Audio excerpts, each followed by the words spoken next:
오늘 성경 본문 말씀 같이 보도록 하겠습니다.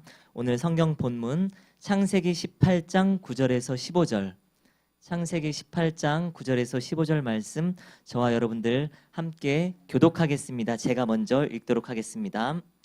그들이 아브라함에게 물었습니다. 내 아내 사라는 어디 있느냐? 아브라함이 대답했습니다. 지금 장막 안에 있습니다.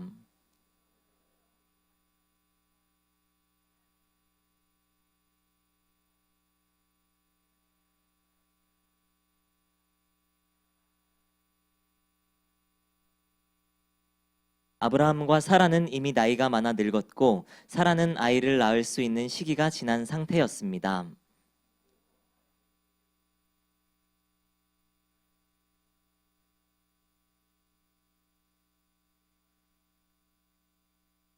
그러자 여호와께서 아브라함에게 말씀하셨습니다.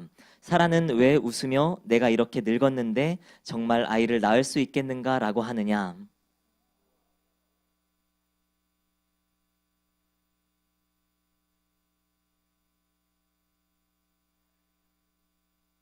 함께 읽겠습니다. 사라는 두려워서 거짓말을 했습니다. 저는 웃지 않았습니다. 그러자 여호와께서 말씀하셨습니다. 아니다, 내가 웃었다. 이서진 목사님이 나오셔서 기다림에 지쳐버린 그대에게라는 제목으로 설교 말씀 전해주시겠습니다. 예배하러 나오신 여러분 주님의 이름으로 환영합니다. 하나님께서 오늘 여러분에게 큰 은혜를 주시기를 바랍니다. 옆 사람에게 인사해 주시겠어요? 하나님은 당신을 부르셨습니다. 한 번 더 인사해 주시겠어요? 하나님은 당신을 사랑하십니다. 가슴에 손을 얹고 저를 따라서 스스로를 축복했으면 좋겠습니다. 하나님은 나를 사랑하십니다. 나는 그 사랑 안에 있습니다. 이 시간 말씀 앞에 내 마음을 엽니다. 나는 절대로 이전과 같지 않을 것입니다. 아멘. 여러분 들어오실 때 초록색 카드를 하나 받으셨을 텐데요. 예수님의 얼굴이 있는 카드, 못 받으신 분이 있으면 이렇게 손을 들어주시면 저희가 여러분을 응원하기 위해서 만든 카드니까요. 드리도록 하겠습니다. 앞쪽에 못 받으신 분들 좀 계시는데 MC들이 좀 이렇게 손을 조금만 높이 들어주시면 저희가 드리도록 하겠습니다. 초록색 페이지에요. 시편 31편 24절의 말씀이 있습니다. 같이 한번 읽어보았으면 좋겠습니다. 함께 읽겠습니다. 시작. 여호와를 바라는 너희 모든 사람들아 담대하라. 그분이 너희의 마음을 강하게 하시리라. 아멘. 우리가 연약할 때 찾아와서 우리의 마음을 강하게 하시는 하나님, 우리가 무너질 때 오셔서 나를 일으켜 주시는 하나님에 대해서 배우는 헤비멘탈 두 번째 시간입니다. 오늘은 기다림에 지쳐버린 그대에게라는 제목으로 은혜를 나누고자 하는데요. 제가 여러분을 위해서 잠깐 기도하겠습니다. 존귀하신 주님, 때로 기다림 때문에 우리의 마음과 우리의 생각과 우리가 가지고 있는 소망이 꺾일 때가 있습니다. 그러나 하나님께서 기다림 중에 우리를 찾아와 주시고 기다림을 통해 우리를 비추어 주셔서 하나님이 원하시는 강한 영혼으로 살아갈 수 있는 사람 되게 하여 주시옵소서. 감사를 드리며 예수님의 이름으로 기도드렸습니다. 아멘. 옆 사람에게 한 번만 더 마지막으로 인사해 주시겠어요? 하나님께서 당신을 강하게 해주실 것입니다. 아멘. 여러분, 행복의 조건이 있을까요? 어떻게 생각하세요? 행복의 조건이 있다고 생각하십니까? 행복의 조건을 연구하는 분야가 있습니다. 행복학이에요. 진짜 행복학이라는 게 있어요. 심리학 분야의 일부인 이제 행복학을 연구하는 교수들이 있는데요. 우리나라에서는 가장 유명한 교수님이 이제 서울대학교에서 심리학과에서 학생을 가르치시는 최인철 교수님이십니다. 최인철 교수님이요, 여러분 혹시 아실지 모르겠어요. 결혼정보업체 무슨 오랑요? 뭐 오랑 이렇게 1000명을 대상으로 조사를 했어요. 20살부터 39살까지 행복의 조건이 무엇인가? 그래서 전국에 있는 20세에서 39세까지 1000명을 심층적으로 인터뷰를 했거든요. 네, 1위로 뽑힌 행복의 조건이요, 경제력이었어요. 경제적으로 굉장히 큰 부를 가지지는 않아도 되는데 경제적으로 어려움을 가지게 되면 너무 이렇게 사람이 불행하게 되기 때문에 어느 정도의 여유가 있는 삶이 꼭 필요하다라고 청년들이 뽑았던 것이죠. 하버드 대학교의 조지 베일런트 교수는요, 하버드 대학교에 무려 200억의 자산 후원에 힘입어서요 75년짜리 연구를 하게 됩니다. 75년. 자신이 교수직에서 은퇴하고 나서 제자가 물려받았던 연구였는데요. 행복의 조건이 무엇이냐? 7가지 조건을 가지고 행복의 조건이라는 책을 썼는데요. 책을 추천하고 싶진 않아요. 너무 재미가 없어요. 그런데 그 책에서 가장 중요하게 생각했던 행복의 조건은요, 나를 사랑해주는 사람들이 얼마나 있느냐. 많을 필요는 없는데 나를 사랑해주고 지지해주는 사람이 최소한 5명이 있어야 된다. 그리고 그 중에 2명은 반드시 가족이어야 한다. 행복의 조건에 대한 레포트들을 쓰게 되었습니다. 런던 타임즈에서는 설문조사를 했습니다. 어떻게 하면 행복해질 수 있느냐? 작은 성취의 추억들이 필요하다는 거예요. 작은 성취의 추억에 예로 들었던 이 옥스퍼드 대학교의 연구는요, 굉장히 성취에 대해서 많은 걸 깨닫게 해줍니다. 거창한 건 아닌데요, 어린아이가 모래성을 다 지었을 때 굉장히 큰 행복감을 느낀다고 합니다. 소년이요, 레고와 같은 블록 장난감 같은 거를 다 조립했을 때요, 세상을 다 가진 것 같은 행복을 얻는데요. 그리고 엄마가요, 목욕을 마친 아이와 눈을 마주쳤는데 아이가 웃어주잖아요. 그러면 굉장히 무언가를 성취한 것 같은 행복이 있다고 합니다. 주로 이 3가지가 가장 중요한 것이더라고요. 계속 반복되는 것이더라고요. 경제력, 그리고 관계 속에서 느껴지는 사랑과 지지, 그리고 작은 성취들, 작은 성공들. 이 3가지를 가질 수 있으면 사람이 정말 행복한 사람이라고 말합니다. 그런데 세부적으로 더 들어가면서 행복하게 대해서 일주일 동안 연구를 해보니까요, 그 조건이 점점 많아지는 거예요.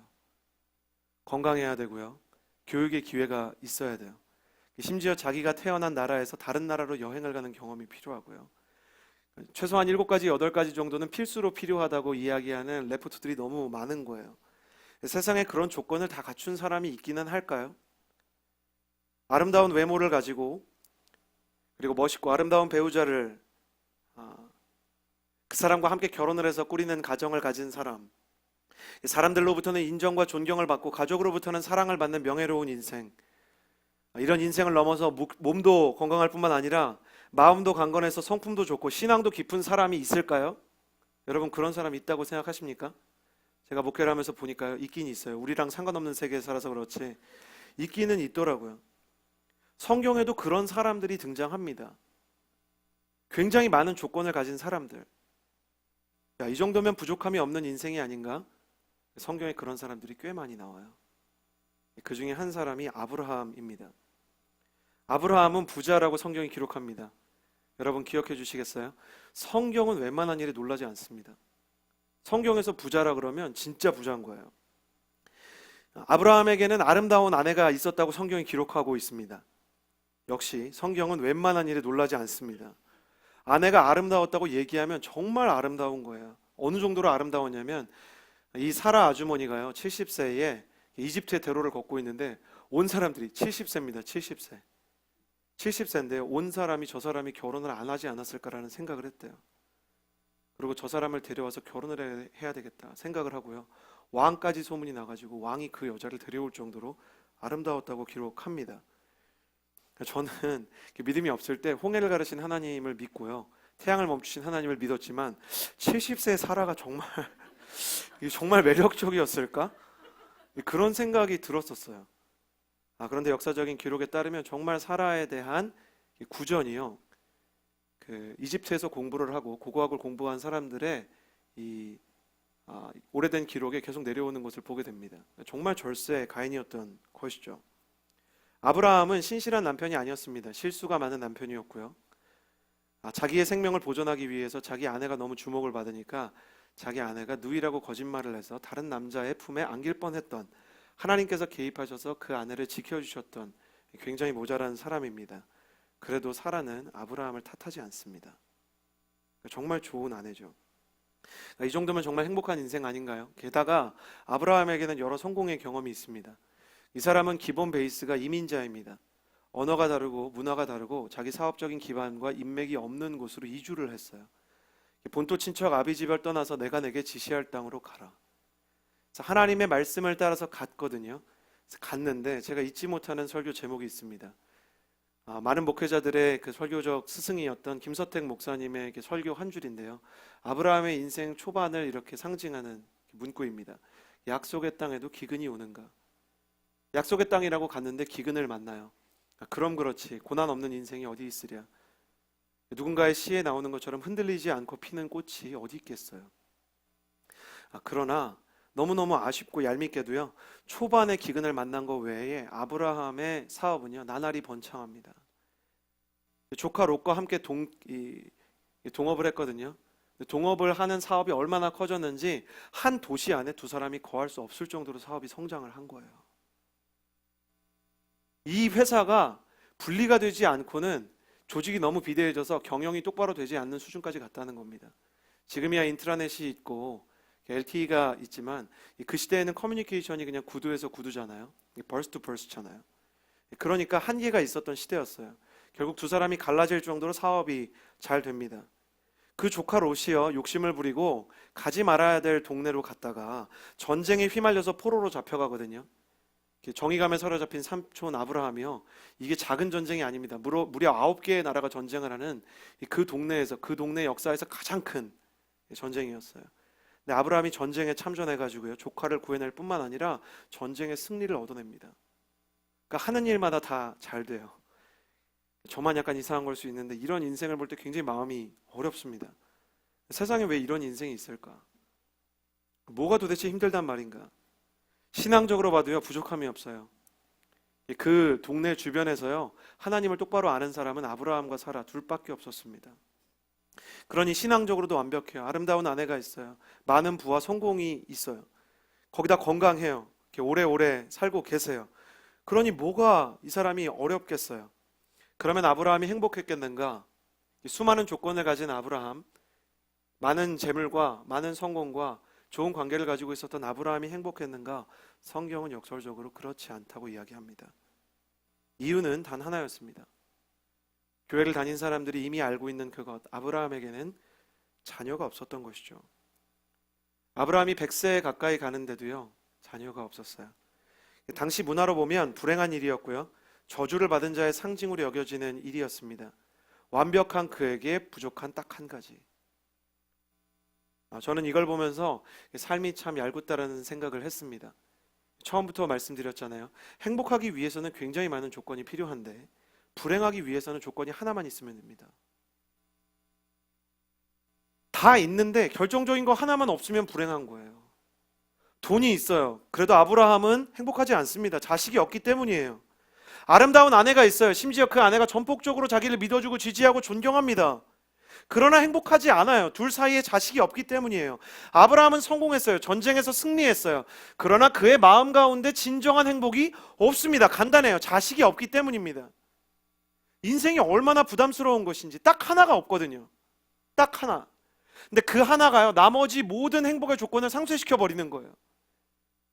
그리고 그 없는 한 가지가 매일매일 반복이 되기 시작합니다.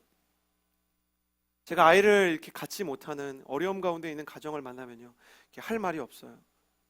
뭐가 제일 힘드냐고 물어봤는데 굉장히 슬픈 이야기를 듣게 됐어요. 매달 이번에도 실패했다는 것을 확인할 수밖에 없다는 거예요. 부부가 되면 한 달이 지나고 두 달이 지나면서 자신이 임신을 했는지 자기 가정에 아이가 찾아왔는지 아닌지를 알게 되잖아요. 아브라함은 그걸 100년째 실패하고 있는 거예요. 결혼을 20살 때 했다면 한 80년 정도 매일매일 실패하는 인생을 살아가는 것입니다. 사람들은 그 사람을 부러워했습니다. 그 사람이 가진 어떤 행복의 조건들을 보고 아브라함은 참 행복한 사람이라고 생각했을 것입니다. 그리고 아브라함도 처음에는 자기 인생에 대해서 희망을 가졌을 것입니다. 그러나 아브라함의 소망은 시간의 흐름에 따라 점점 꺾이고 맙니다. 여러분 제가 몇 번 주지했듯이요 사람의 소망을 꺾는 것은요 절망이 아니라 시간입니다. 시간이에요. 저에게 축복이 있다면 어린 시절부터 신앙을 가진 어른들과 대화를 나눌 수 있는 축복이었어요. 어른들은 정말 청년의 연륜으로서는, 소년의 경험으로서는 알 수 없는 신앙의 깊은 지혜를 알려주셨습니다. 그 중에 하나는 서진아, 이렇게 권사님, 집사님들 또 장로님들이 저를 불러다가 이런저런 신앙의 나눔을 해주셨어요. 서진아, 내가 살아보니까 고난이 그 무게보다 그것을 견뎌가는 시간에 의해서 사람을 무너뜨리더라. 터널 안에 들어온 것까지는 믿음으로 어떻게 견뎌보겠는데 이 터널이 언제 끝날지 모르는 게 날 너무 괴롭게 한다. 인간은 시간과의 싸움에서 절대적인 약자예요. 내일 일을 모르잖아요. 그 자체가 불안인데 내일 일을 모르는 것도 모자라서 오늘 매일매일 실패를 반복해서 경험하는 거예요. 아브라함은 더 힘든 겁니다. 왜냐하면 아브라함이 하나님을 믿었기 때문이에요. 여러분, 역설적이죠. 하나님을 믿기 때문에 아브라함은 더 힘들었어요. 차라리 하나님을 믿지 않았으면 아브라함이 어렵지 않았을 거예요. 여러분, 그렇지 않아요? 고난의 순간 기다림이 지연될 때 우리를 두렵게 하는 것은 하나님이 안 계신가 보다, 이게 아닙니다. 하나님이 계신데도 왜 이런 일이 일어나느냐, 이거예요. C.S. 루이스가 논리적인, 훌륭한 문학적인, 철학적인, 신학적인 지식을 총동원해서 고통의 문제를 썼죠. 도대체 세상 속에 왜 이렇게 고통의 문제가 있냐는 거예요. 정말 명필이집니다. 날아갑니다, 글이. 너무너무 논리적이고 너무너무 감동이 있습니다. 근데 그 글을 쓰고 나서요, 시간이 지났을 때 그 아내가 병으로 세상을 떠나요. 그리고 나서 쓴 책이요, 고통에 대한 두 번째 책인데 헤아려 본 슬픔이라는 책입니다.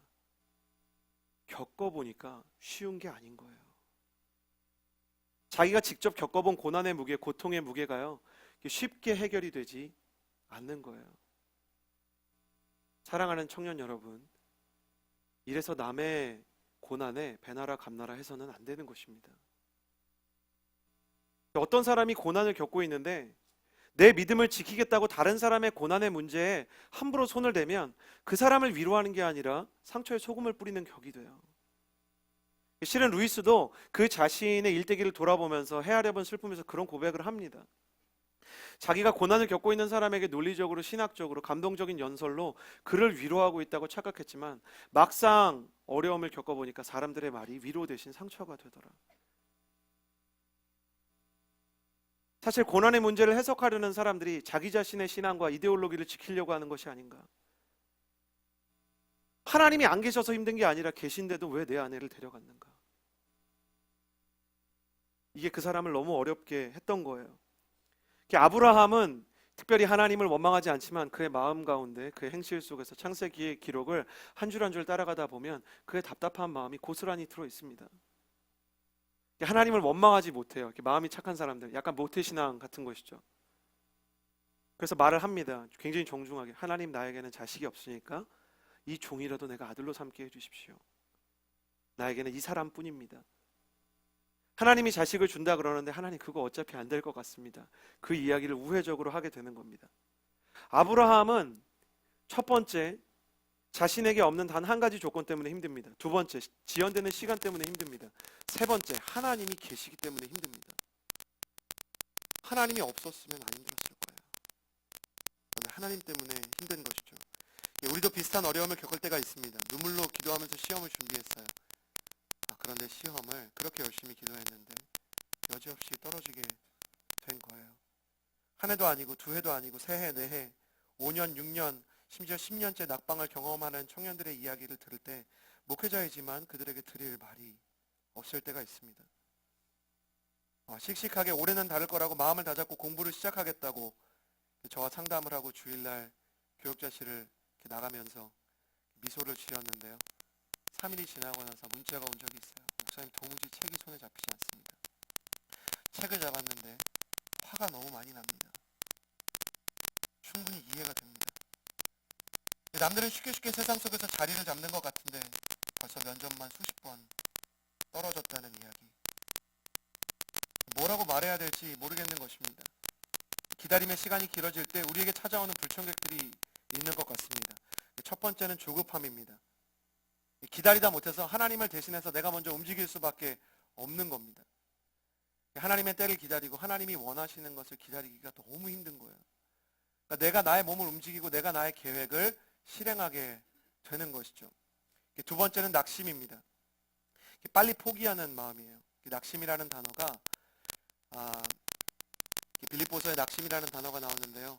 참 번역을 잘했어요. 떨어질 낙에 마음 심지 않으니까 마음이 떨어진다는 말이죠. 헬라어 원어로 보면 쉽게 포기하게 되는 마음, 빨리 포기하게 되는 마음이 그런 뜻입니다. 아무리 기다려도 변하지 않을 것이기 때문에 무엇을 포기하는가? 소망을 포기하는 거예요. 그냥 되지 않을 일이라면 적응을 해서 사는 게 낫다, 이런 생각이 드는 것이죠. 세 번째, 아까 나눈 것처럼 하나님이 계신 것 같은데 왜 응답하지 않으실까라는 원망이 찾아올 때가 있습니다. 저는 좀 이상한 사람인 것 같습니다. 하나님을 변호해야 하는데 제가 이 말씀을 보고 또 많은 성도들을 만나면서 제 안에 하나님에 대한 약간 불만족이 있습니다. 하나님에 대한 질문들과 좀 더 정직하게 얘기하면 하나님의 존재를 의심하는 건 아닌데 하나님의 어떤 부분을 이해할 수 없는 회의와 의심이 있습니다. 제가 이번에 대구에 이렇게 KTX를 타고 내려갔다 올 일이 있었는데요. 이번 주에 이 말씀을 이게 KTX 안에서 보는데 제 안에 말씀을 보는데 평안이 찾아오는 게 아니고 너무너무 화가 나는 거예요. 그리고 너무 많은 성도님들의 얼굴이 떠오르는 거예요. 그리고 질문은 한 줄로 줄여졌어요. 뭐냐면 하나님은 기다림에 지쳐가는 우리의 마음을 도대체 알고 계실까?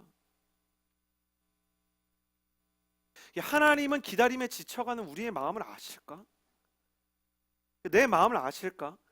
시간이 지나가는데 해결되는 일이 없고 시간이 지나가는데 문제가 심해지는 거예요. 성경의 많은 구절들이 생각났습니다. 여러분 기억나십니까? 12의 혈루병 앓는 여인이 있었습니다. 그녀가 12해 동안 열심히 의원들을 찾아갑니다.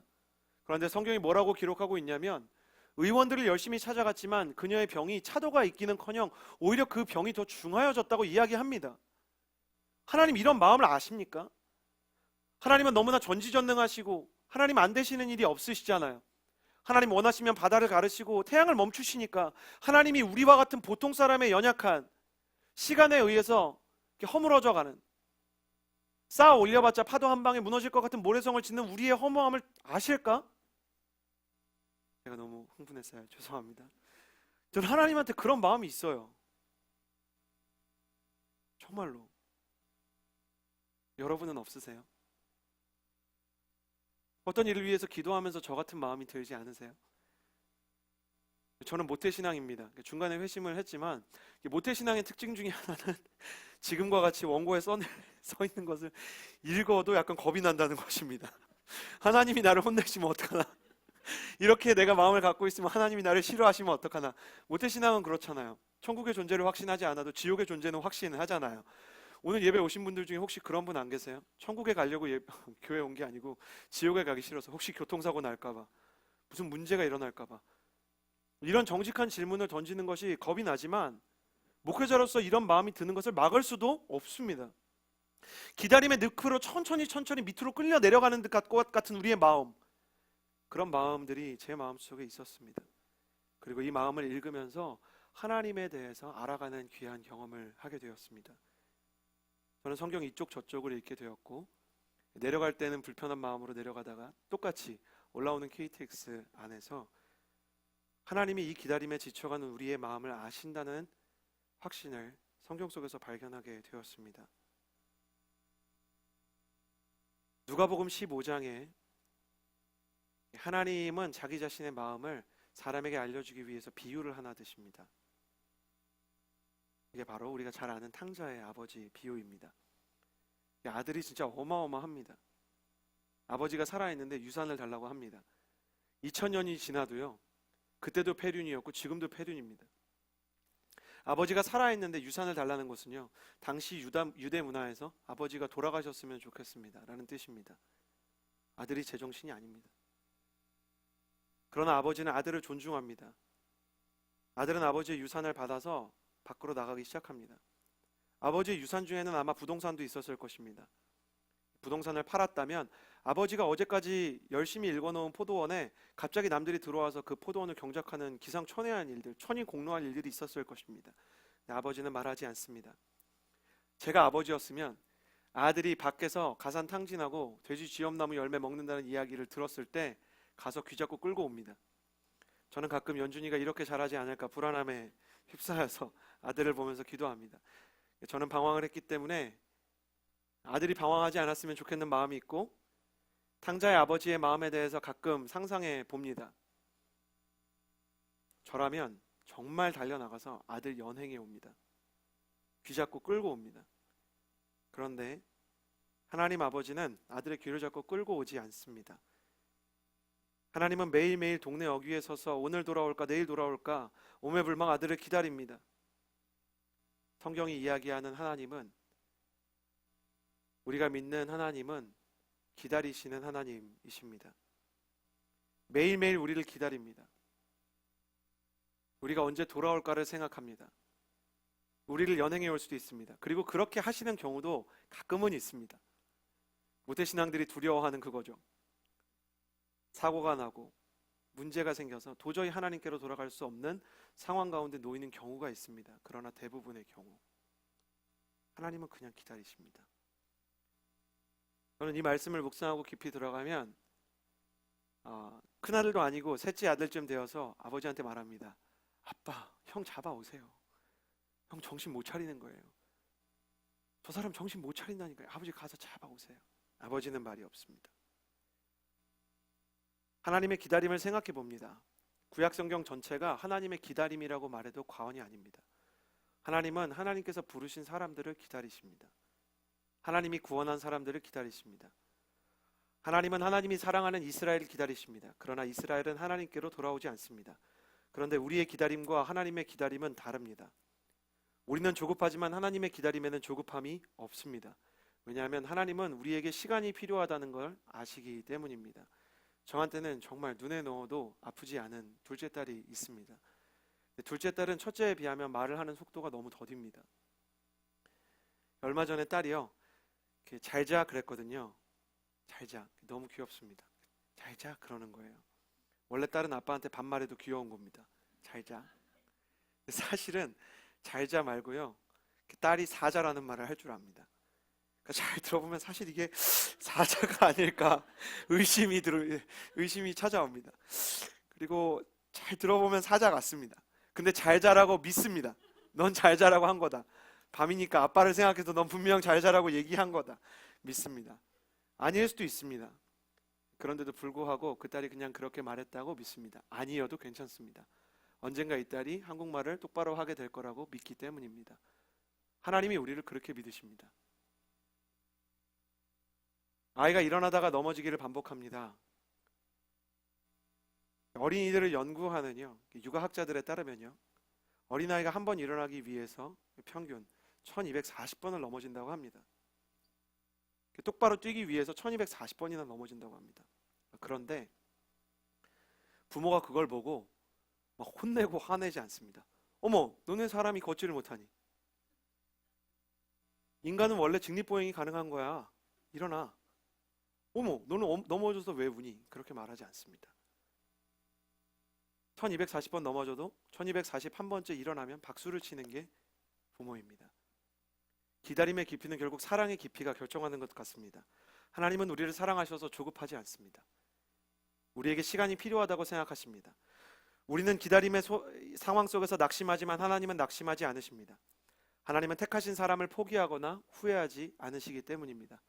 그분은 그분의 선택에 책임을 다하는 하나님이십니다. 하나님의 기다림에는 원망이 없습니다.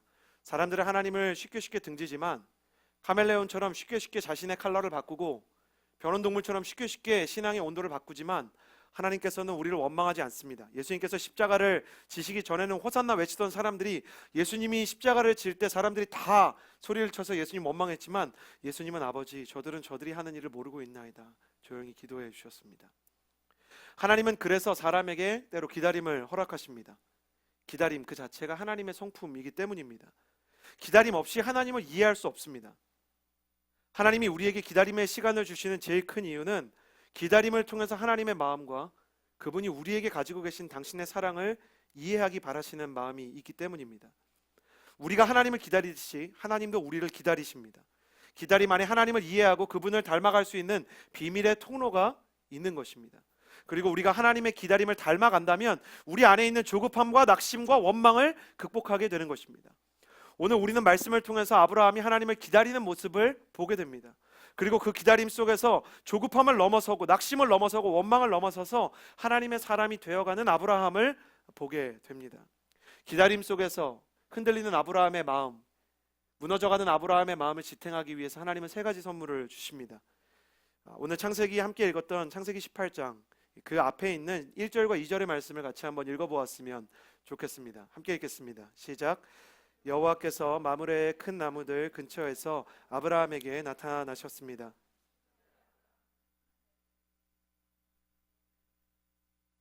아브라함이 눈을 들어보니 세 사람이 아브라함은 그들을 보자마자 맞이하러 얼른 장막에서 뛰어나갔습니다. 그리고 땅에 엎드려 절했습니다. 첫 번째 여러분과 나누고 싶은 선물은 영적인 민감함입니다. 하나님은 기다림을 통해서 영적인 민감함을 선물하십니다. 아브라함이 한낮에 뜨거운 태양볕 아래 장막 밖으로 나와서 나무 그늘 아래 앉아 있었습니다. 그때 세 사람이 아브라함 앞에 나타납니다. 창세기 18장에서도 또 히브리서를 통해서도 이 사람들의 정체가 밝혀집니다.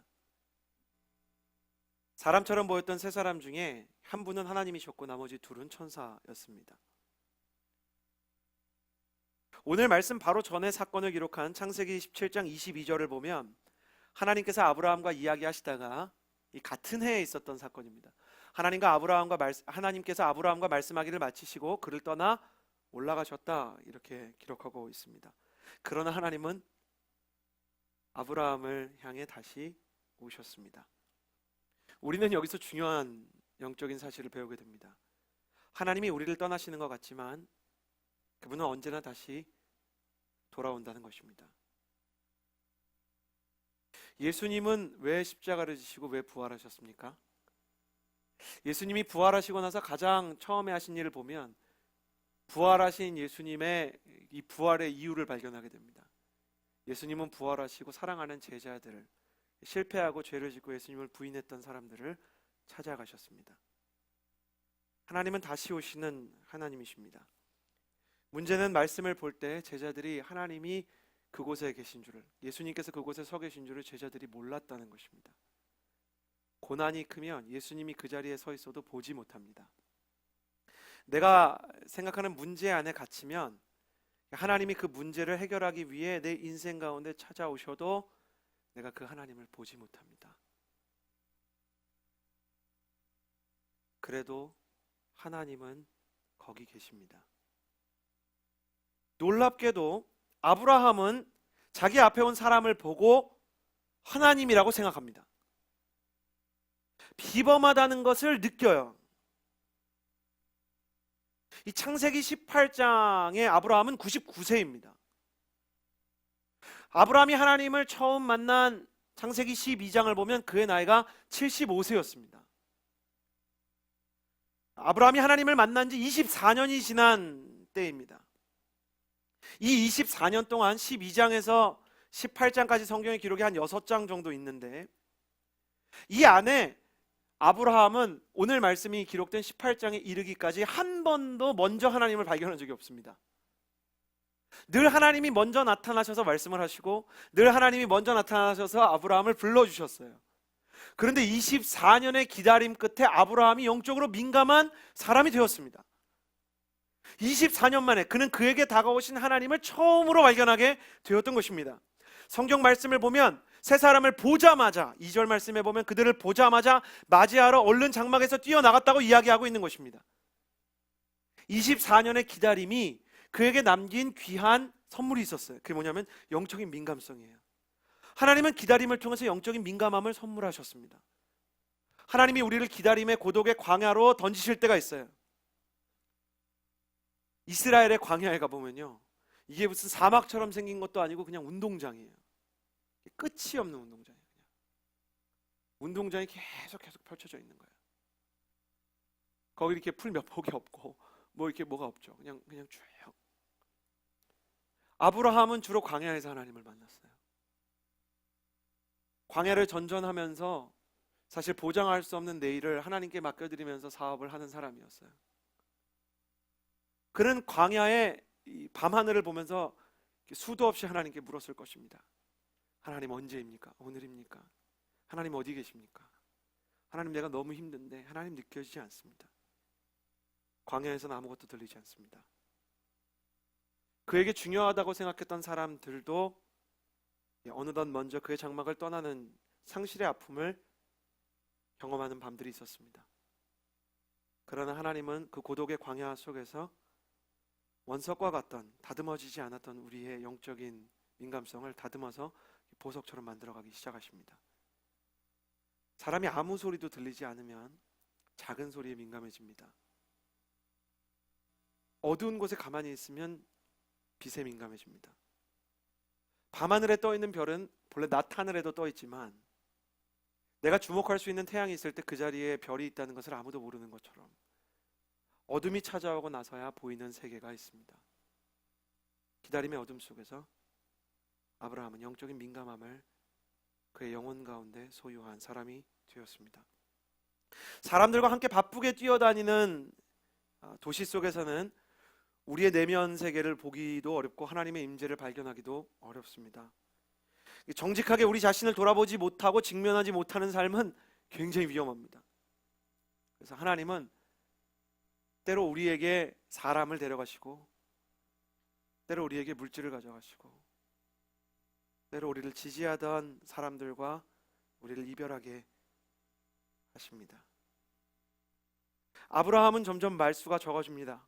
오늘 만물의 나무 큰 나무 앞에 앉아 있었다고 기록된 1절 말씀의 원어를 살펴보면 그는 장막 입구에 나무 근처에 그냥 앉아 있는 것이 아니라 묵상하고 있었다고 기록하고 있습니다. 여러분, 만물의 수풀이 있던 자리에 가보면 낮 최고 기온이 52도입니다.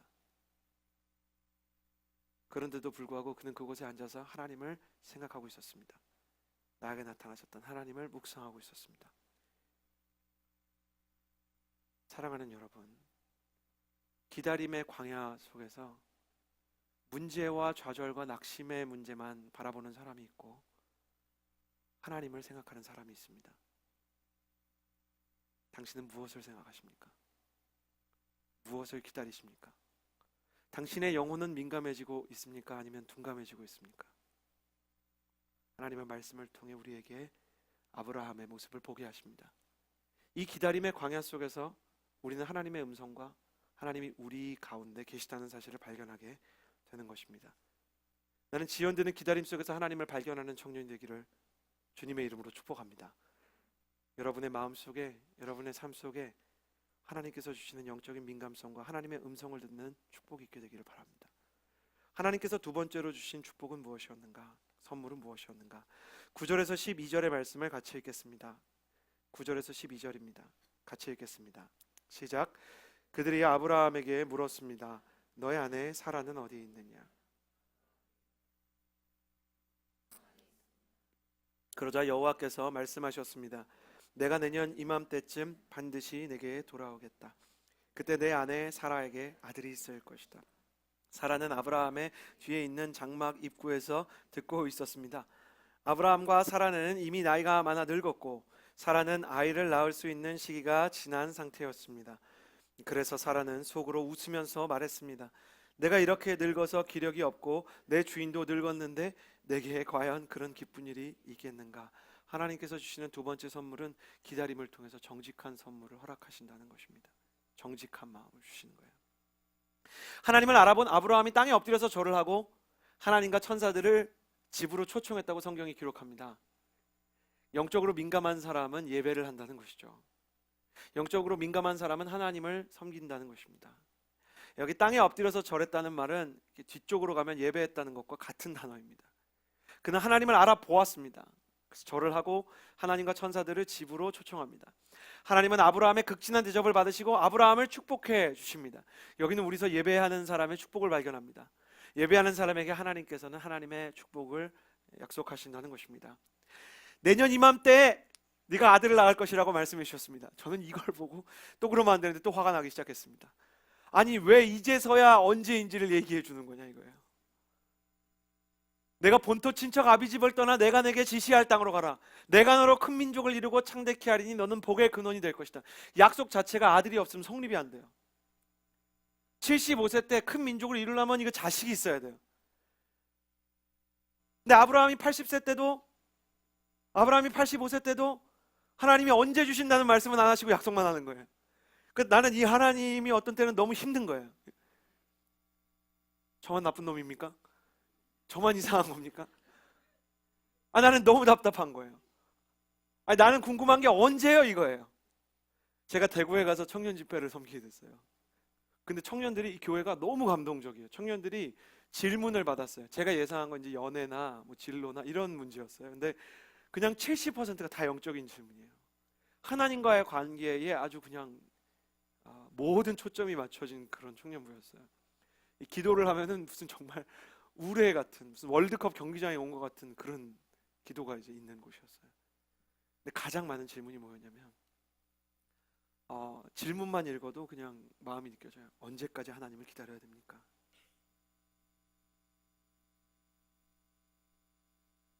질문은 있는데 대답을 못했어요. 모르겠는 거예요. 근데 하나님께서 나타나셔서 99세 때 이제는 때가 됐다 말씀하시는 거예요. 처음엔 너무 서운한 거예요. 왜 이제서야 말씀하십니까? 근데 계속 보고 보면은 감격이 있어요.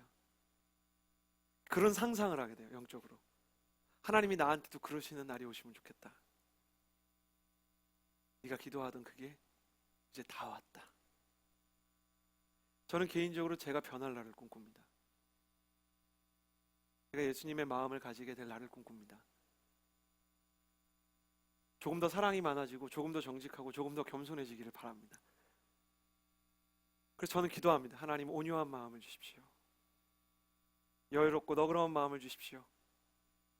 지금 당장 주십시오. 기다리지를 못하겠어요. 제가 오늘 예배에 오는데 예배 전에 누구를 만나야 됐어요. 근데 시위하시는 분들이 이렇게 지나가시는 거예요. 그러면은 목회자가 그러면 되잖아요. 이게 다 이야기를 하고 싶으신 게 있으신가 보다. 그래야 되는데 아내가 있고 이렇게 아이가 타고 있었어요. 근데 아이가 계속 묻는 거예요. 아들이. 우리 아들은 참 말을 잘하는데 말 잘하는 걸로 하나님의 도구가 되어 저를 자꾸 시험을 해요. 아빠 언제 가? 계속 물어보는 거예요. 다 왔어? 다 왔어? 경찰은 유턴을 하라 그러고 뒤에서 내가 다 왔어? 다 왔어? 간절히 기도했어요. 하나님, 예배 전입니다. 참게 하여 주시옵소서. 저는 이런 게 너무 힘들어요. 왜 이게 안 고쳐지냔 말이에요. 그러니까 매주 기도한단 말이에요. 하나님, 이번 주입니까? 온유해 주는 주가? 하나님, 내가 이게 너무 웃기죠? 근데 저랑 똑같은 고민을 했던 사람이 어거스틴이에요. 참회록에 보면 어거스틴이 반복해서 무려 5년을 기도했던 게 있어요. 그게 뭐냐면, 하나님, 내가 선해지는 게 시작되는 게 오늘입니까? 라는 기도예요. 그러니까 줄여서 오늘입니까? 라는 기도가 있어요. 어거스틴이 나중에 기도하다 너무 답답해서 나는 더 이상 내일을 기다릴 수 없다는 유명한 기도를 했어요. 나는 더 이상은 내일을 못 기다립니다. 하나님께서 그렇게 얘기하시는 거예요. 이제 다 왔다. 그런 생각이 드는 거예요. 하나님, 너무 서운합니다. 근데 그러면서 동시에 이게 해결이 되기 시작하는 거예요. 하나님, 나도 이런 때가 오면 좋겠습니다. 이런 때가 오면 좋겠습니다. 말씀이 무서워요. 말씀 속에서 우리는 우리의 마음을 발견해요. 얼마나 내가 하나님한테 가진 답답함이 많은지, 얼마나 내가 하나님을 기다리는지. 그런데 아브라함은 너무 훌륭해요. 여기서 우리가 할 만한 행동을 해요. 그 행동은 아니고 마음을 가져요. 뭐냐면, 내가 지금 나이가 많았고 우리 아내는 이제 월경이 끊어졌고 폐경이 됐는데, 아니 어떻게 애를 갖겠느냐, 이런 생각을 사라가 갖고 사라만 가졌겠어요? 아브라함도 갖는 거예요. 하나님은 기다림의 순간을 통해서 사람의 마음이 정직해지게 하세요. 믿음의 수준이 드러나게 하세요. 왜 그러냐? 신앙생활에서 제일 무서운 적은 위선과 교만이기 때문이에요. 위선이 있고 교만이 있으면 멀쩡하던 사람도 완전히 망가져요. 위선은 자기 자신을 포장하는 마음이고 교만은 자기 자신을 실제로 과대평가하는 거예요. 위선과 교만에는 공통점이 있어요. 자기 수준을 착각하는 거예요. 내가 어느 정도 수준인지를 몰라요. 왜 모르는가? 성경을 통해서 보면 자기 마음을 안 들여다보는 거예요. 거울로 보지 않는 거예요. 말씀을 통해서 갈등하지 않는 거예요. 여러분 너무 미안합니다. 나는 여러분이 성경을 볼 때 마음이 좀 어려워지기를 주님의 이름으로 축복합니다. 이 성경을 보면서 마음이 좀 어려워야 돼요. 마음이 좀 이상해야 돼요. 내 안에 있는 이 갈등들이 드러나야 돼요. 나도 이런데, 죄송합니다. 넘어갔어요. 나도 그런데, 나도 이렇게 기다리는데 힘든데, 어려운데, 괴로운데, 나랑 똑같은 사람이 여기 있단 말이에요. 말씀 읽고 저는 이런 사람들이 제일 위험한 것 같아요. 아유, 아브라함 제정신이 아니구나. 아유, 하나님을 눈으로 본 사람이 이걸 못 믿어? 이제는 하나님이라는 걸 알면서도 이걸 못 믿는단 말이에요. 어이구, 멀었네. 그 사람이 먼 거예요. 성경을 보면 볼수록 사람은 다 똑같아요. 뭐 대단한 사람이 없어요. 영웅이라는 게 없어요. 사람이 얼마나 연약한지. 24년 동안 하나님을 만난 사람이에요. 하나님의 소리를 귀로 들었어요. 하나님을 눈으로 봤어요. 그런데도 안 믿어지는 건 안 믿어진단 말이에요. 여러분 그럴 수 있어요. 병을 고치고 사람이 벌떡벌떡 일어나고 예수님이 홍해를 가는 걸 믿고 태양이 멈춘 걸 믿어도 우리 아버지가, 우리 어머니가, 또 우리 자녀가, 우리 가족이 변할 건 안 믿어질 수 있단 말이에요. 다른 사람들의 문제는 정말 하나님이 해결해 줄 걸 믿어도 내가 정말 이 질병에서 벗어날 거를 믿는 거는 어려운 일이에요. 왜? 기다림이 뭐예요? 시간이 뭐예요? 우리는 우리랑 떨어져서 살지를 못해요. 다른 사람들이 볼 때는 우리가 많이 변한 건데 우리는 우리랑 계속 살아가니까 신앙생활이라는 게 너무 힘들어요. 안 변하는 것 같단 말이에요. 신앙은 일회적인 어떤 이벤트나 어떤 쇼가 아니에요. 신앙은 일평생에 걸쳐서 반복되고 반복되는 지루한 일상이에요. 그러니까 아무것도 안 일어나는 것처럼 보인단 말이에요. 근데 하나님이 말씀하셔도 야 이게 되겠냐 생각이 드는 거예요. 근데 하나님이 이걸 가지고 혼을 내시거나 이걸 가지고 막 나무라는 게 아니에요. 그냥 너가 그런 마음을 가지고 있다 말씀하시는데 사람이 방어 기제가 있어요. 사라야 네가 웃느냐? 안 믿어지느냐? 그랬더니 사라가 아닌데요? 그래요. 저 안 섰는데요? 그래요.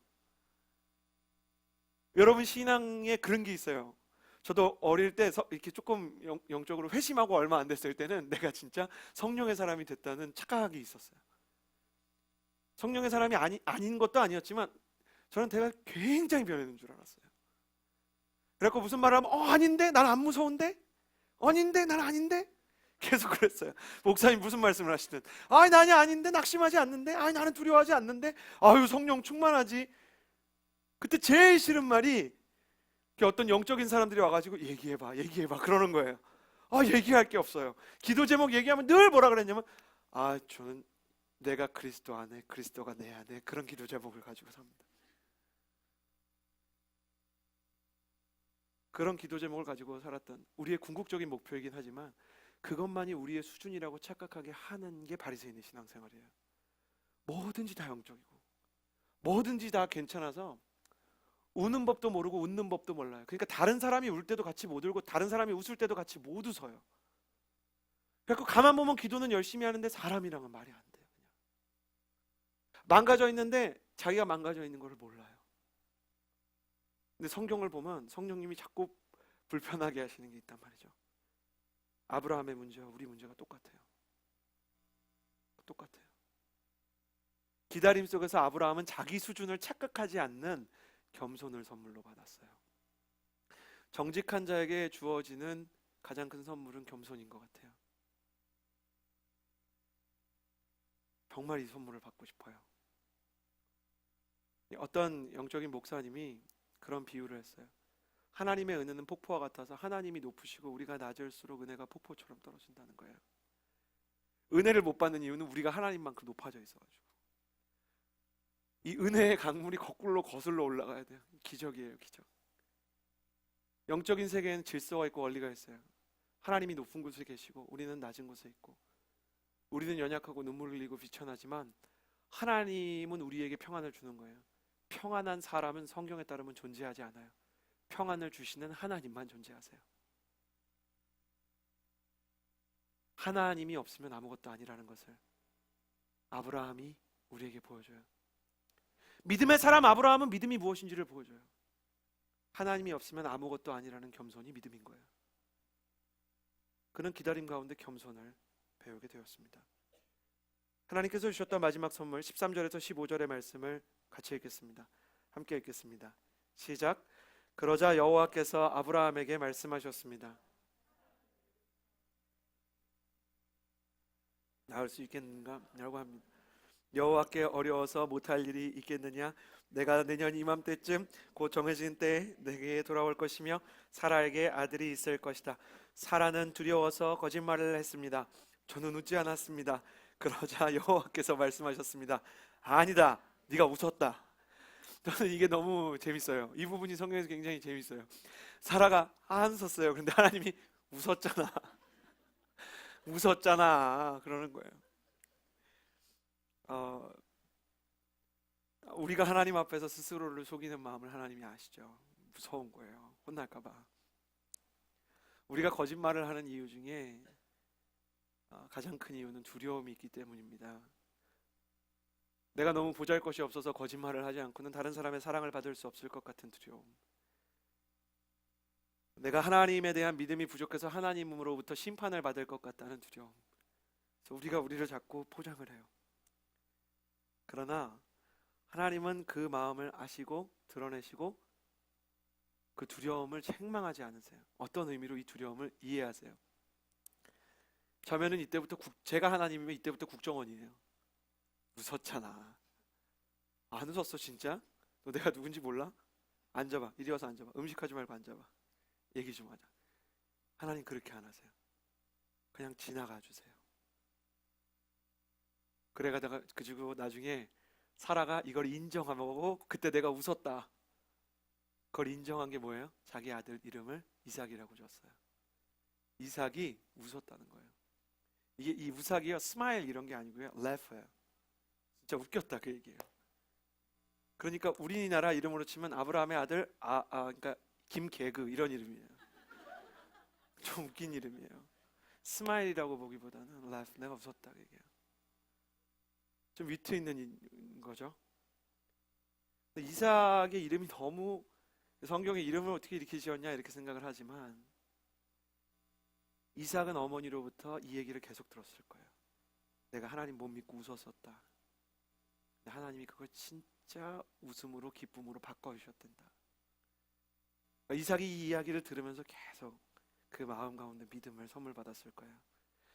하나님이 사라에게 말씀하십니다. 여호와께 어려워서 못할 일이 있겠느냐? 제가 좋아하는 목사님 중에 높은 뜻 순위교회 목사님을 이렇게 담당하셨던 김동호 목사님이 계세요. 그분이 굉장히 고집이 세세요. 중학교 때부터 전도를 하는데 친구들이 못 믿겠다고 한 거예요. 야, 사람이 어떻게 무리를 걷냐? 아니 무슨 보리떡 5개랑 물고기 2마리로 5,000명을 먹여? 무슨 병자를 고치고 죽은 사람을 살려내? 그런데 김동호 목사님이 무슨 신학도 모르고 과학도 모르고 더 훌륭한 논증을 할 만한 연령이 아니고 중학생이잖아요. 근데 참 지혜롭게 그런 말을 하셨었대요. 자기는 그때 자기를 보면 참 순수했던 것 같다고 말씀하신 걸 잊지 못해요. 네가 말하는 건 사람, 내가 말하는 건 하나님. 사람이면 무리를 못 걷지만 하나님이 무리를 걷는다는데 뭐가 문제냐? 네가 말하는 건 사람이야. 사람은 죽을 수 있지만 죽으면 어떻게 못하지만 하나님이 죽었다 살아난다는데 뭐라고 하겠냐? 그분이 하나님이라는 것을 믿을 수 있다면 그 다음에 모든 문제가 해결되는 거 아니겠냐? 하나님은 기다림의 시간을 통해서 김동호 목사님의 이런 단순한 것 같은 믿음을 주셨어요. 하나님은 기다림을 통해서 온전한 믿음을 선물하세요. 여러분, 한동대를 세우신 김영길 총장님이 저희 교회 장로님이세요. 그 장로님이 요한복음을 보는데요, 이 과학자인데 나사까지 갔다 온 분이니까 오죽박식 하시겠어요? 요한복음 1장은 너무 좋았대요. 말씀이 육신이 되시고 뭐 이렇게 철학적인 이야기가 이렇게 나오니까 야, 이거 역시 기독교가 이게 성경이 괜히 베스트셀러가 아니구나. 교회는 안 다니지만 참 읽을 만한 너무 아름답다 이렇게 읽었는데 2장에서 문제가 생겼어요. 물이 포도주가 되더래요. 그래서 물이 포도주가 되려면 화학적으로 어떤 작용이 필요한지를 아내한테 연구 자료로 써서 줬어요. 이게 얼만큼의 에너지가 필요한지, 공기 중에 떠다니는 포도 분자가 뭉쳐서 어떻게 여기에 역사를 해야 되는지. 그거를 적어주고 불가능하다는 결론을 페이퍼로 만들어서 사모님한테 줬다는 거예요. 근데 어느 날 교회 안에 따라 다니다가 하나님을 믿게 되는 거예요. 말씀을 믿게 됐어요. 그리고 이제 요한복음이 아니라 다시 성경을 읽어야 되겠다. 창세기 1장 1절을 읽었는데 태초에 하나님이 천지를 창조하시니라, 그 구절을 봤어요. 근데 그게 믿어졌어요. 저는 그분이 이야기한 과학의 기능을 잊지 못해요. 뭔지 아세요? 과학은 굉장히 중요하대요. 과학은 세상이 존재하는 방식을 설명해 줘요. 이 과학적으로 우리는 굉장히 많은 것을 발견할 수 있어요. 그러나 과학이 못하는 일이 있어요. 과학이 이유를 말해주지는 못한다는 거예요. 태양이 있어요. 자전을 하고 공전을 해요. 근데 왜 자전을 하는지 공전을 하는지 말해줄 수 있는 영역이 아니에요. 그냥 자전을 하고 공전을 해요. 왜 이런 일이 생겼는지, 누가 이걸 이렇게 만들었는지, 왜 우주가 이렇게 정교한지, 어떻게 이렇게 유지가 될 수 있는지. 과학은 위대해요. 그러나 과학보다 더 위대한 질문 앞에서 답을 주진 않아요. 과학을 무시해서는 안 돼요. 과학은 굉장히 소중한 거예요. 하나님의 선물이에요. 과학 안에서 우리는 창조의 신비를 봐요. 우주의 신비를 봐요. 이 우주 안에서 우리가 얼마나 작고 작은 존재인지 우리 자신의 크기를 봐요. 그러나 그렇다고 해서 우주가 왜 있는지를 얘기해 주지 않아요. 사람이 왜 살아가는지를 얘기해 주는 게 아니란 말이에요. 어디에서 어디로 가는지를 얘기해 주지 않아요.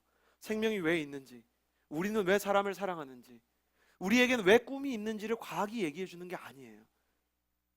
그래, 이렇게 얘기할 수 있어요. 호르몬 때문에 그런 작용이 있습니다. 그럼 그 호르몬이 왜 나오는지를 설명해 줄 수 없어요. 근데 자기 안에 과학자로서 가졌던 궁극적인 질문이 있으셨대요. 나사에 갔을 때 무신론자이던 시절에도 궁금했던 게 있었대요. 그게 뭐냐면 이게 왜 이렇게 시작이 됐을까라는 질문이었대요.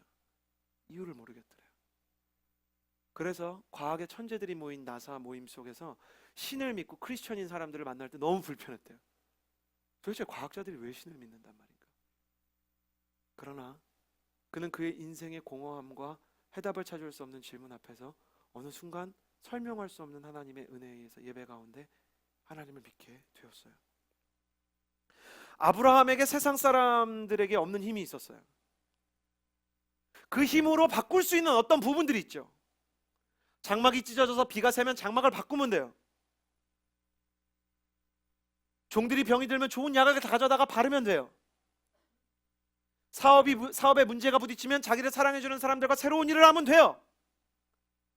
그러나 자기에게 가장 중요한 소원은 아브라함의 능력 너머에, 저 불가능의 바다 저 너머에 있는 거예요. 그러니까 자기가 손댈 수 없는 곳에 있었어요. 그는 그의 인생의 이 갈망을 해결할 만한 능력이 없었어요. 그러나 하나님은 그것을 아시고 그의 인생의 그 부분을 건드리시면서 기다림을 통해서 믿음 없이는 문제가 해결되지 않는다는 것을 알게 해주셨어요. 하나님은 기다림을 통해서 아브라함이 얼마나 연약한 사람인지를 배우게 하셨어요. 사람들은 아브라함이 대단하다 그랬어요.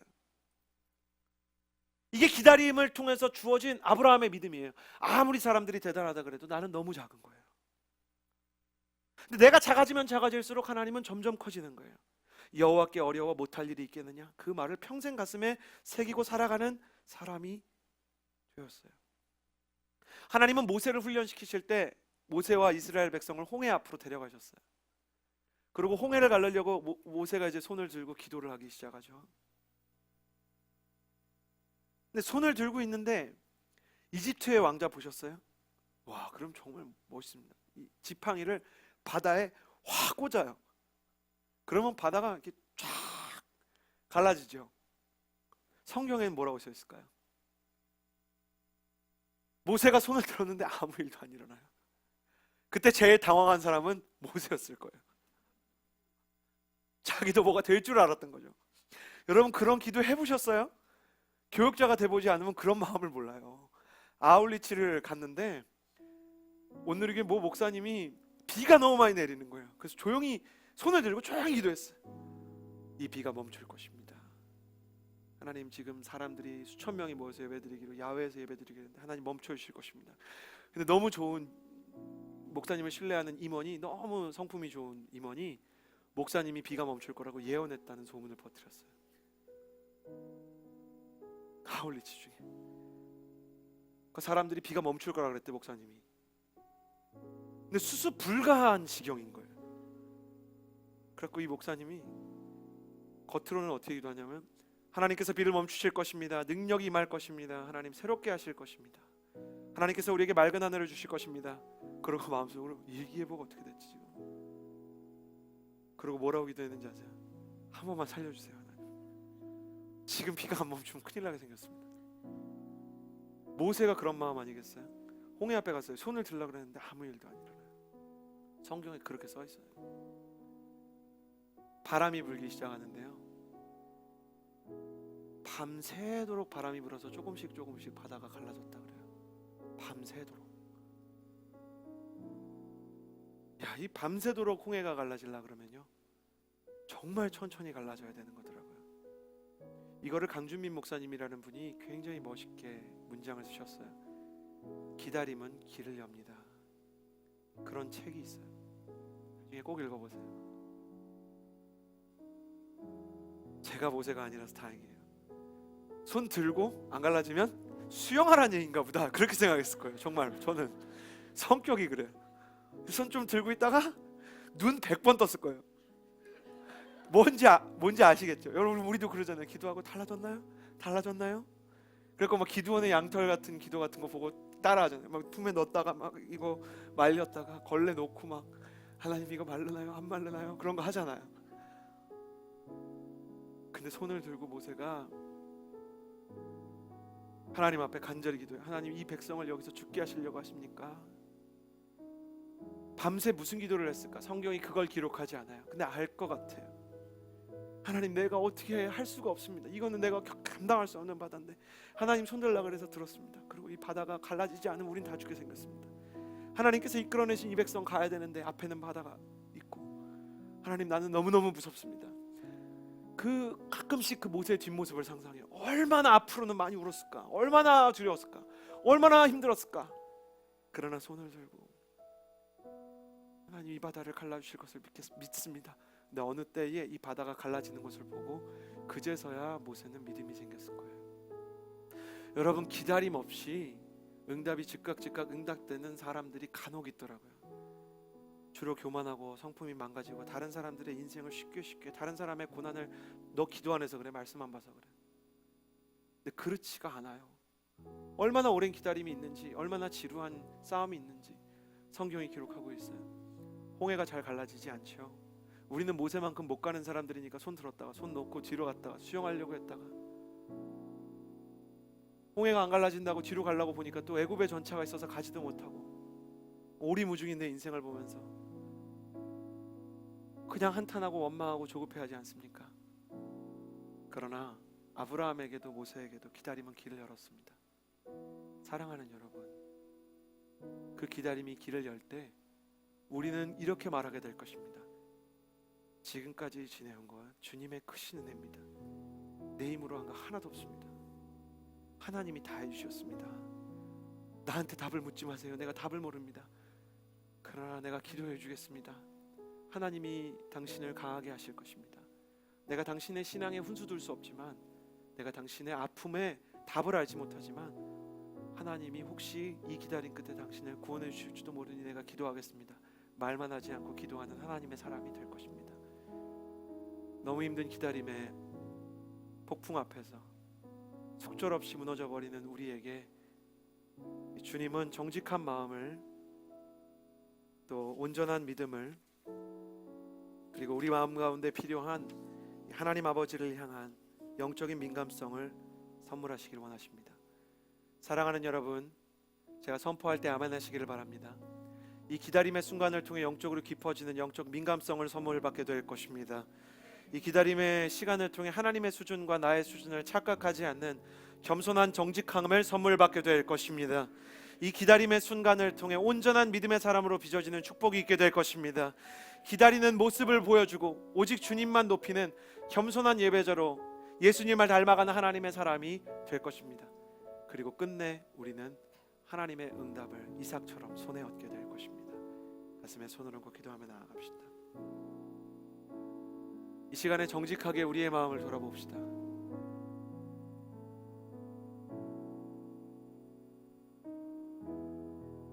얼마나 우리 마음속에 초조함이 많은가, 얼마나 우리 마음속에 불안함이 많은가. 하나님 왜 이걸 안 들어주십니까? 하나님, 내가 오랫동안 기도했는데 내 가족이 아직 저 자리에 있습니다. 알코올 중독인 아버지를 위해서 믿음을 가지고 집으로 돌아간 그 밤에 또 술을 먹고 들어오는 아버지가 가정의 폭력을 휘두르고, 많이 바뀌었다고 스스로를 응원하고 위로하던 그날 회사로 출근해서 별것 아닌 일로 사랑하는 동료와 싸움을 하게 되고, 육신의 질병을 위해서 하나님 앞에 기도하지만 아무 응답이 없는 이 시간 속에서 하나님, 내게 무엇을 원하십니까? 하나님, 내가 지금 어디로 가고 있습니까? 해답을 드릴 수 없지만 성경 안에 있는 하나의 약속을 드립니다. 하나님은 그 기다림의 순간 우리를 혼자 두는 것이 아니라 우리와 함께 하신다는 것입니다. 하나님, 내가 적어도 아브라함처럼 영적인 민감성으로 주님께서 나와 함께 하신다는 사실을 경험하게 하여 주시옵소서. 무신론자였던 김용길 총장님을 찾아오셨던 하나님, 스스로 고집불통이라 이야기했던 김동호 목사님에게 정말 확고부동한 믿음을 주셨던 하나님, 20대에 사형 선고를 받았던 하영조 목사님을 찾아와서 넌 죽을 때가 아니다라고 말씀해 주셨던 하나님, 그 하나님이 나와 함께 하신다는 사실을 믿는 기다림의 시간이 되게 하셔서 이 강야 위에서 주님을 더 깊이 만나는 시간이 되게 해주십시오. 하나님을 느끼게 해달라고, 믿게 해달라고, 지금 나와 함께 하시는 하나님께 집중하게 해달라고 기도하며 나아갑니다. 기도하겠습니다. 거룩하신 하나님 아버지, 내 영혼 동하여 일하소서. 주님 하나님께서 나와 나라와 함께 그 하신다는 뜻을 위하여 이 기다림의 광야 속에서 하나님께서 나를 홀로 두시지 않는다는 것을 내가 믿어요. 내가 비록 기다리는 것이 나의 변화를 추구하는 것이 너무나 어렵지만 하나님께서 나를 인도하신다는 것을, 하나님이 나와 함께 하신다는 사실조차 때로 내가 믿을 수 없고 의심이 찾아오고 남탓과 절망이 찾아오고, 하나님께서 우리 한 사람을 향해 가지고 계신 하나님의 훈련과 하나님의 계획, 하나님이 가지고 계신 그 하나님의 뜻에 우리 자신을 맞출 수 있는 은혜가 있게 되기를 소원합니다. 하나님, 내가 하나님을 모르고 내가 하나님을 느낄 수 없어도 하나님은 우리와 함께 하시고 우리의 마음을 만져주시고, 내가 그 하나님을 만날 수 있도록, 내가 그 하나님을 기다릴 수 있도록 도와주시옵소서. 내가 그 하나님 앞으로 나아갈 수 있는, 내가 그 하나님을 믿고 의지할 수 있는 영적인 민감성 있게 하여 주시옵소서. 하나님 아버지께서 우리 각 사람을 향해서 가지고 계신 하나님의 시계와 하나님의 시간을 하나님 우리가 기다릴 수 있는 믿음이 있게 해주시옵소서. 우리를 진짜 웃게 하시는 하나님, 우리를 정말로 다시 소망하게 하시는 하나님, 거룩하신 하나님 아버지, 한 사람 한 사람에게 하나님, 연약하고 깨어지고 무너진 사람들의 근처에 계시는 고통 가운데 함께 하시는 하나님, 가장 가치 있는 영적인 성원들, 가장 가치 있는 아름다운 시간을 통해서만 주어진다는 것을 깨닫게 해주시옵소서. 나의 일상 속에 하나님의 기다림, 하나님 반복되는 일상을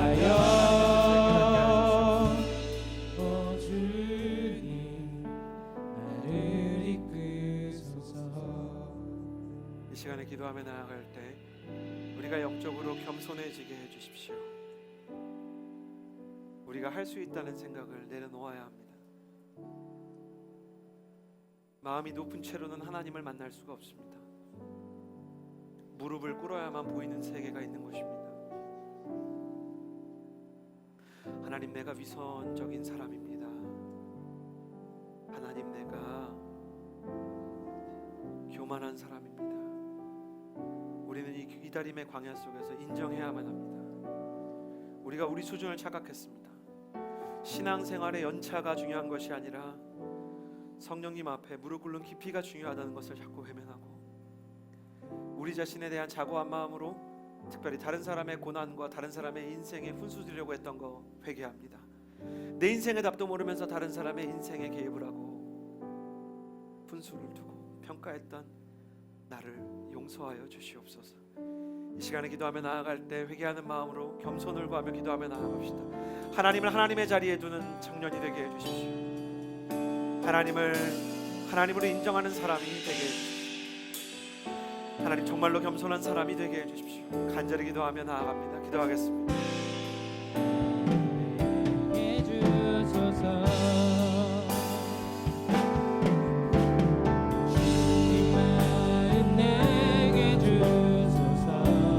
하나님을 하나님으로 아버지 나를 비천한 사람으로 인정할 수 있는 마음이 되게 해주십시오. 나를 향하신 주님의 뜻이 우리의 어떠함이 하나님의 일을 일으키는 것이 아니라 이루어지도록 하나님의 어떠하심이 주님 마음에 하나님의 위대하심이 이 하나님 앞에 우리 자신을 낮출 수 있는 겸손한 마음을 내게 주소서. 내 아버지 두려워하고 낙심하고 의심하고 하나님을 신뢰하지 아니하고 부정하고 나를 향하신 하나님 내 마음 안에 시기가 있고 질투가 있고 원망이 있고 조급함이 있고 판단이 있고 정죄가 있습니다. 하나님 내가 가장 큰 위선과 교만을 가진 사람입니다. 하나님 우리가 겸손히 우리 자신을 돌아보게 해주십시오. 하나님 우리 교회가 우리 크리스천들이 하나님 앞에 마음을 낮추고 몸을 굽히게 해주십시오. 사람들을 향해 어른들을 향해서 하나님 공경하는 마음과 하나님 우리가 사람들을 품을 수 있는 마음과 깨어지고 연약하고 무너져 있는 마음을 만지시는 하나님을 향해서 오직 경배할 수밖에 없는 감사할 수밖에 없는 예수 그리스도의 십자가가 없이는 하나님 앞으로 나아갈 수 없다라는 것을 내 아버지 주님 마음 내게 주소서. 믿을 수 없는 기다리기 어려운 우리가 하나님 앞에 정말 겸손하고 낮은 마음으로 섬기게 해주시옵소서. 주님 마음 내게 주소서. 이 시간에 기도하며 나아갈 때는 우리 자신을 넘어서 한국 교회를 위해서 기도하기를 원합니다. 하나님 한국 교회와 한국의 크리스천들이 하나님 앞에 겸손하게 해주십시오. 타인의 고통에 침묵으로 그 옆자리를 지키며 다른 사람의 옆자리를 지키고 손 내밀 수 있는 예수님의 마음을 가지게 해주십시오. 하나님 한국교회의 부흥이 그동안 우리가 누렸던 축복이 우리 자신이 이룬 일이라는 착각에서 벗어나게 해주십시오. 하나님 없이는 아무것도 할 수 없는 겸손한 크리스천, 하나님이 없이는 일이 되지 않는 교회가 되게 해주십시오. 교회에 오면 믿지 않는 사람들이 우리를 볼 때 정말 진실하고 겸손한 사람이라는 마음이 들 수 있도록 겸손의 영, 진실의 영 성령님께서 이 나라와 이 민족과 교회와 크리스천을 다스려 주시옵소서. 손가락질을 받고 무너져 내려가는 또 공격받는 기독교를 위해서 같이 기도해 주시겠습니까? 같이 이 나라의 교인과 또 이 나라의 교회를 위해서 기도하며 나아갑시다. 기도하겠습니다. 진실하신 하나님 아버지, 나라와 민족을 위하여 민족 교회를 위해서 기도하며 나아갑니다. 하나님 우리가 하나님께서 이루신 우리가 이룬 일을 착각하지 않고 하나님 우리 교회가 고통받는 자들의 옆에 있게 해주시옵소서.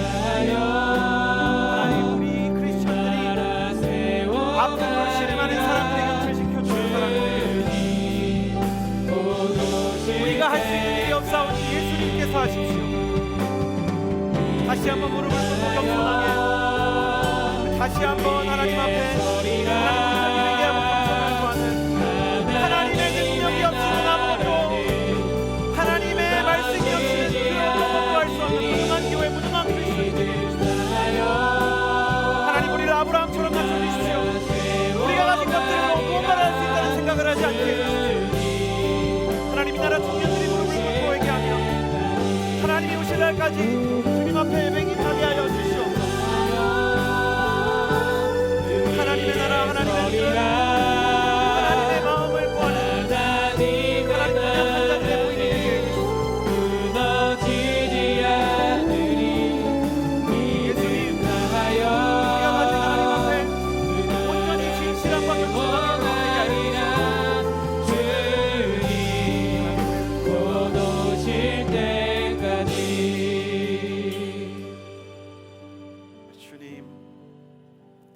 허리를 굽혀야 볼 수 있는 세계가 있고 무릎을 꿇어야 넘어지지 않는다는 그 성경의 진리들을 하나님 우리가 한 걸음씩 따라가기를 원합니다.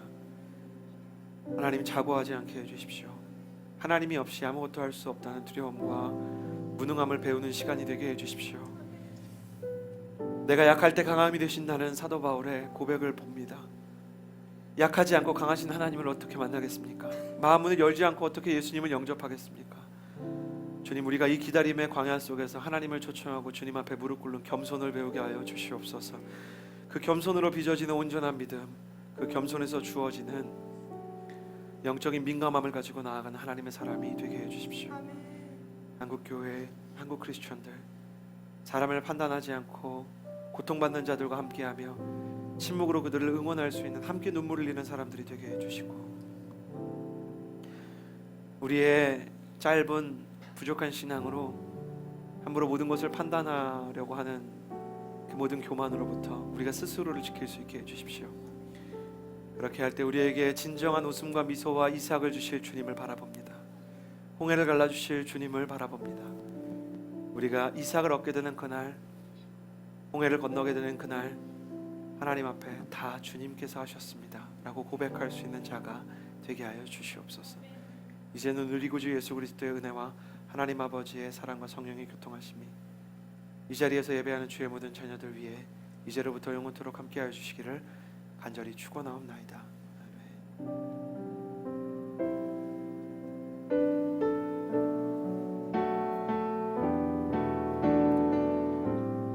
기다림을 통해 우리를 낮아지게 하시는 주님을 바라